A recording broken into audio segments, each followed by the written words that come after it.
Can Chat GPT replace your therapist? As you may know, Chat GPT is a state-of-the-art language model designed to emulate the complexity and nuances of human communication. Let's find out if Chat GPT is going to take our jobs. Our guests will be given various scenarios, and they have to determine which responses are from our trusty human therapist or an artificial pretender. Do you know what Chat GPT is? Artificial intelligence. I have a general idea, but I have not used it. Artificial intelligence that kind of mimics a human. I have never heard of it. Go ahead, just take one. I feel that I may be tricked, that I may not get it. You need empathy, you need compassion, which artificial intelligence cannot replicate. I do believe it can replace maybe some careers, but definitely not a therapist, because you need to have that therapeutic alliance and show the empathy that a therapist shows to their clients. I don't think it's something this world needs. The human population will just get, I don't want to say the word dumb. Can I say the word dumb? Okay, so I'm in a relationship and I'm struggling. Should everything be fair in love? It doesn't seem possible for two people to share everything equally and benefit evenly. My partner is always taking advantage. In a relationship, it's important to strive for a balance of mutual respect, trust, and compromise. However, it's also important to recognize that fairness doesn't necessarily mean that everything is equal all the time. In fact, relationships are often characterized by imbalances and fluctuations in power, and it's important to be flexible and adaptable in response to the changes. Human. I think that's human. I'm going to say therapist. I'm gonna go with AI. That's a therapist. No. AI. I almost, I hesitated. I was like, it almost sounded like something, but okay. Wow. The way the responses are hard to tell because they're so long-winded. They both sound as if they're AI in the way that they're worded.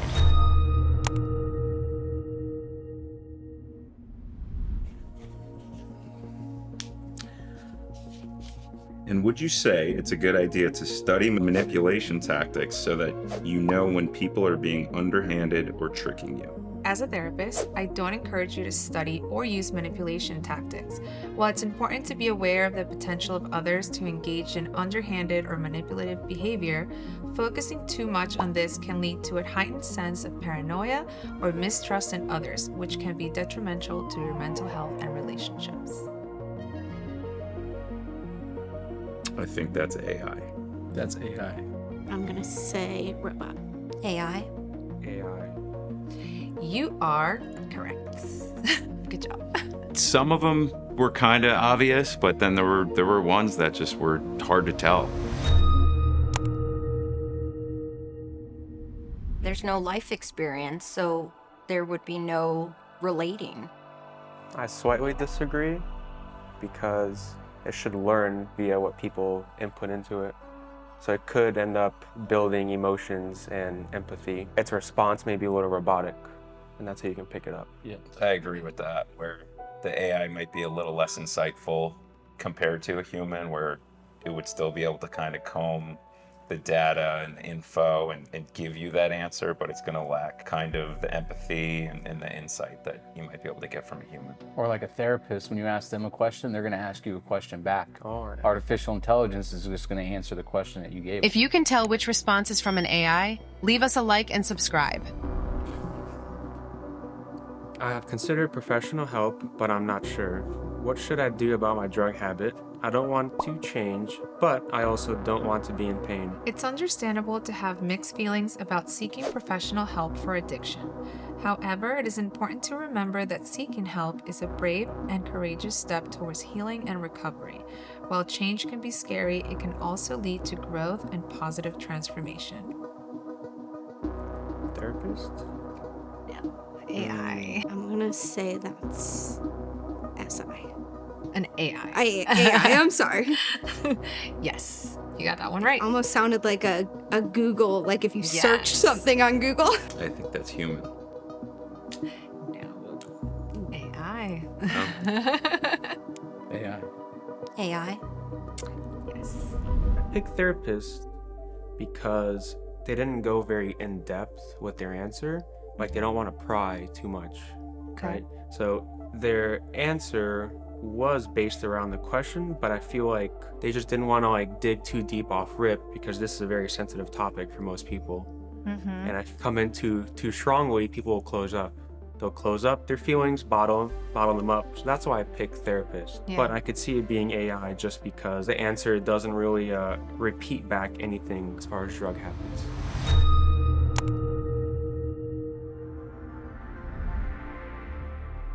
As my therapist, is my mental health more important than my spouses, bosses, and parents or friends? Your mental health should always be your primary concern. Think of an airplane. When the oxygen mask comes out, they tell you to put your own mask first, even before your children. If you're not taking care of yourself first, you cannot take care of anyone else. Being mindful of others is important as well. So creating balance is very important. Creating some healthy boundaries with friends, boss, and parents can help you achieve this. Therapist. Yes. Human? Therapist. Yes. That's a real therapist. I think that's also AI. Incorrect. 1 point for me. Sorry, I can answer more professionally. I don't know. I got excited. A big thumbs, I'm like, "You're a big wrong." thumbs out. I was gonna go Loser. like, ah.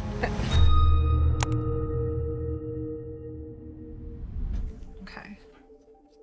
I am thinking of putting my son into a detox facility for teens. He has a problem with alcohol and weed, and I am not sure what else. I am a bit stuck though. Do you have any advice? Of course. It sounds like you're trying to make the best decision for your son and your family. Have you discussed this with your son? If so, how does he feel about going to rehab?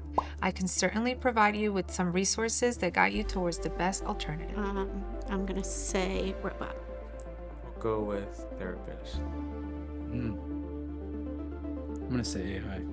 Therapist. Really? Yeah. Okay, those last two did trick me. Yeah.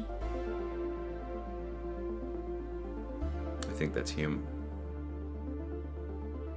Human?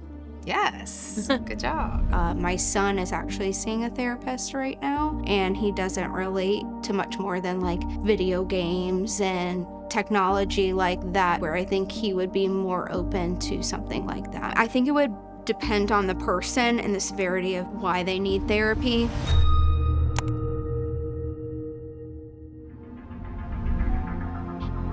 Humans win for now. It made me realize that it can't replicate what a human being can do, especially with clients in a therapist setting. I think there's both kind of pros and cons for the AI, where there's definitely aspects of life or even work that it could be a very helpful tool. But then, the flip side of that is it can be concerning with being deceived by something like AI. I feel like if it was really in a therapy session, that there would be more banter. My original statement that I felt I would be easily tricked by the responses was accurate. It was just too hard to tell. If I have a friend that's like, hey man, like I'm not doing so good, I'm depressed, my girlfriend left me, I'm not gonna tell him to talk to AI. I'll be like, yo, like come over, let's talk, let's meet up and find the root cause. Some people are actually pretty good at differentiating which ones were AIs to a therapist. However, the ones that were more confusing to them seemed to be out of lack of knowledge of what to look out for in the answer. But I still think overall it was a good experiment. As I mentioned before, I do think an AI would be a great resource, just like we have therapy books or therapy workbooks. I do think we can work together and help the client. I just don't think that the AI alone can do it